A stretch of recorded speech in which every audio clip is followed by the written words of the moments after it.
Music director Nitish मैया के महिमा छे सबसे निराली, चढ़ते दशहरा ई घर घर पूजाली। मैया के महिमा छे सबसे निराली, चढ़ते दशहरा ई घर घर पूजाली। मनो ने एकर भावे रसगुल्ला हो, भावे रसगुल्ला। ए राजा एही से बनले गुल्ला गुल्ला, ए राजा एही से बनले गुल्ला गुल्ला। चला नींबू पला गही पई मैया जी के खातिर झूला। चला नींबू पला गही पई मैया जी के खातिर झूला।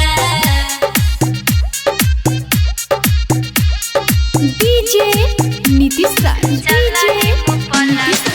मंगुरा नवादा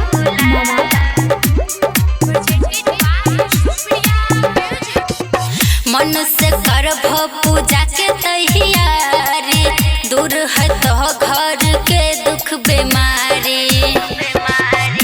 कम पूजा के छहना लजाब हो, हाथ धानी के तहनी बटाब हो।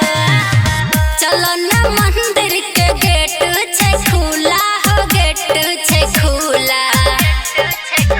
राजा एही से बनैली गुल्ला गुल्ला, राजा एही से बनैली गुल्ला गुल्ला।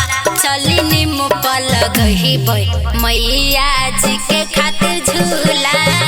चली नींबू पला गही पई मैया जी के खातिर झूला। मैया जी के खातिर झूला।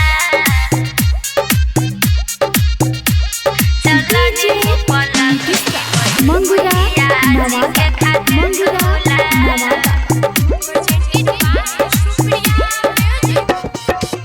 रटर राहकस बलराम आशीष हो, सबसे बकिया झुकहिने शीश हो। जप मैया के नाम बलराम जी, आगा आहाँ बोलो पीछा हम जी।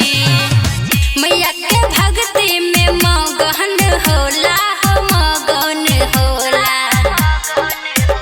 राजा एही से बनैली गुल्ला गुल्ला, राजा एही से बनैली गुल्ला गुल्ला।